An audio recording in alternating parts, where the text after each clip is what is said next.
کیا روزوں کا فدیہ اپنے رشتہ دار کو دے سکتے ہیں کہ نہیں؟ یاد رکھیں، سب سے پہلی بات تو یہ ہے کہ روزے کا فدیہ ہو گیا، روزے کا کفارہ ہو گیا یا زکوٰۃ کی رقم ہو گئی، وہ مستحق کو دینا ہے۔ اگر مستحق میں رشتہ دار ہے تو یہ بہت اچھی بات ہے۔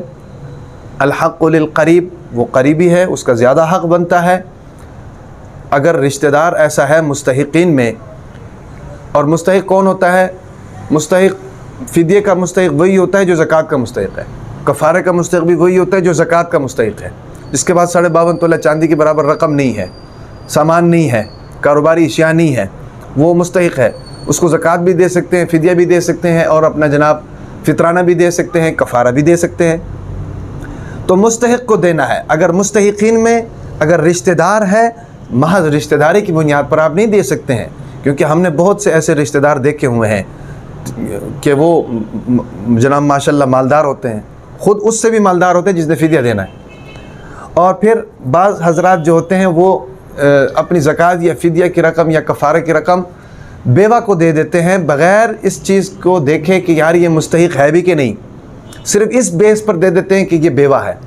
ہم نے بہت سے ایسے بیوہ خواتین کے بارے میں سنا ہوا ہے، دیکھا ہوا ہے کہ ہے تو بیوہ لیکن شوہر نے جو مال چھوڑا ہوا ہے اس کی بنیاد پر وہ لینڈ لارڈ ہے، اس کی زمینیں ہیں، اس کی پراپرٹی ہے، اس کے گھر ہیں، کرائے پر چڑھے ہوئے ہیں، اس کو جناب منتھلی لاکھوں روپے اس کو انکم ہو رہی ہے، لیکن اس بیوہ ہونے کی بنیاد پر جناب ہم اپنی زکوٰۃ اس کو دے رہے ہیں، اپنا فدیہ اس کو دے رہے ہیں، اپنا فطرانہ اس کو دے رہے ہیں، اپنا کفارہ اس کو دے رہے ہیں۔ تو ایک بات ذہن میں رکھیں کہ یہ چیزیں مستحق کو ملیں گی۔ ہاں، اگر مستحقین میں رشتہ دار موجود ہیں تو ان کو دینا افضل ہے، صرف رشتہ داری کی بنیاد پر نہیں۔ مستحق بھی ہو اور رشتہ دار بھی ہو تو دوسرے لوگوں سے زیادہ اس کو دینا افضل ہے۔ کیوں؟ کیونکہ وہ آپ کا قریبی ہے۔ قرآن مجید میں جہاں پر بھی صدقات کا حکم آیا ہے یا جہاں پر بھی زکوٰۃ کا حکم آیا ہے، وہاں پر ساتھ میں ایک چیز اللہ تعالیٰ نے فرمائی ہے کہ سب سے زیادہ جو مستحق ہے وہ قرابت دار ہے، قرابت داروں کو دینا چاہیے۔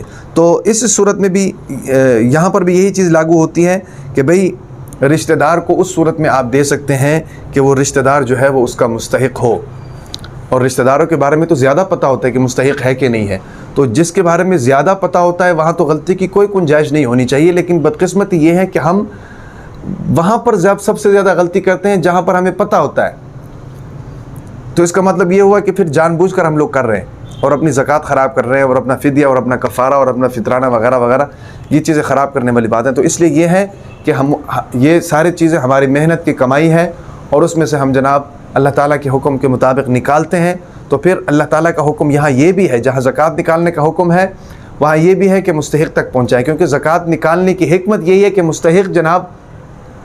مستحق کے پاس فراوانی ہو، مستحق جناب مالداروں میں شامل ہو جائے، مستحق کے پاس اتنے پیسے ہو کہ وہ اپنی ضروریات جناب پوری کر سکے۔ سمجھ آ رہی کہ نہیں؟ تو اس لیے یہ ہے کہ مستحق کا ہونا ضروری ہے، چاہے وہ رشتہ دار ہو چاہے وہ غیر رشتہ دار ہو، لیکن مستحق اگر رشتہ دار ہے تو اس کو دینا دوسرے لوگوں کو دینے سے زیادہ افضل ہے۔ اللہ تبارک و تعالی عمل کی توفیق عطا فرمائے۔